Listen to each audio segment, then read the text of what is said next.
আসসালামু আলাইকুম। আমাদের আজকের রেসিপি খুবই মজাদার শিকমা পুলি পিঠা। শীত এসেছে, বাঙালির পিঠা না খেলে কি চলে? শীত মানেই তো ভিন্ন রকম পিঠাপুলির আয়োজন। গরুর ভুঁড়ি, বট বা শিকমা পুলি অঞ্চলভেদে এই পিঠা এক এক নামে পরিচিত। ময়মনসিংহ অঞ্চলে এই পিঠাটি শিকমা পুলি নামে পরিচিত। শিকমা পুলি দেখতে যেমন লোভনীয়, খেতেও তেমনই সুস্বাদু। এই পিঠা তৈরিও খুবই সহজ।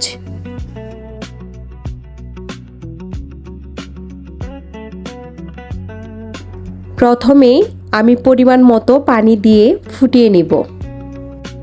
পরিমাণ মতো লবণ দিয়ে দিব। পানি আরও ভালোভাবে ফুটে আসলে পরিমাণ মতো চাউলের গুঁড়া দিয়ে দিব। এই পিঠা বানাতে অবশ্যই চাউলের গুঁড়া ব্যবহার করতে হবে।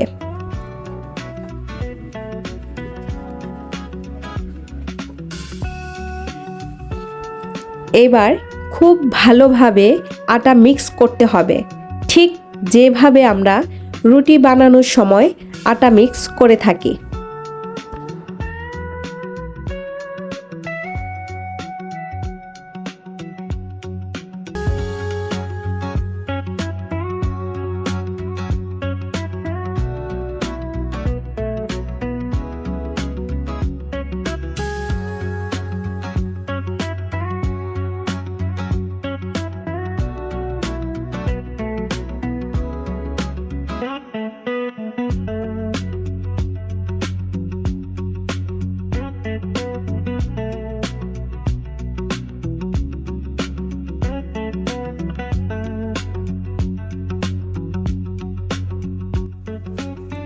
পিঠা ছোট নাকি বড় পছন্দ অনুযায়ী গ্লাস অথবা কৌটার মুখ দিয়ে গোল গোল করে কেটে নিব।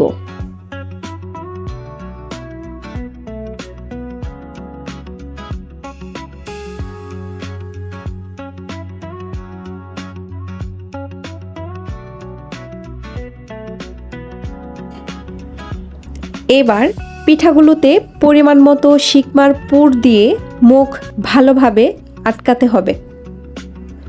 খেয়াল রাখতে হবে ভেতরের পুর যদি বেশি হয়ে যায় সেক্ষেত্রে পিঠা ফেটে যাওয়ার সম্ভাবনা থাকে। এই শিকমার পুর রেসিপিটি খুবই সহজ, তাই আমি ভিডিওতে আলাদাভাবে দেখাইনি। গরুর ভুঁড়ি ভালোভাবে পরিষ্কার করে গরম পানি দিয়ে ধুয়ে ছোট ছোট করে কেটে নিব। এরপর আমরা গরুর মাংস রান্নায় যেসব মশলা ব্যবহার করি সেই একই মশলা আমরা ভুঁড়ি বা শিকমা রান্নায় ব্যবহার করব। কষিয়ে অথবা মাখিয়ে দুইভাবেই রান্না করা যায়।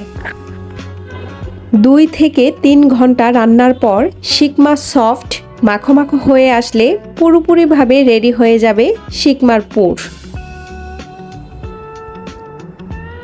এবার তেল গরম হয়ে এলে ডুবো তেলে পিঠাগুলো দিয়ে দিব।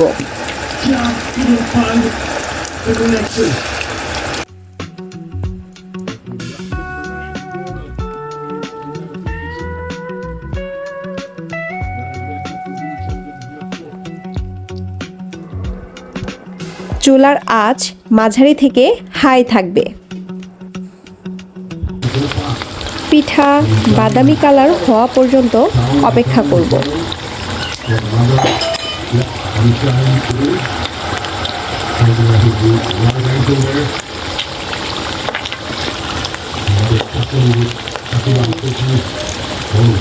এভাবেই তৈরি হয়ে গেল গরম মচমচে মজাদার ঝাল ঝাল শিকমা পুলি পিঠা।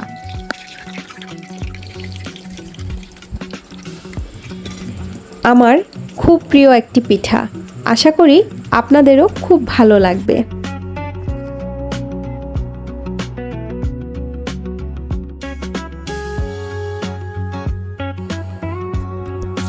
মুখে স্বাদ লেগে থাকার মতো একটি পিঠা, একবার ট্রাই করে দেখতে পারেন।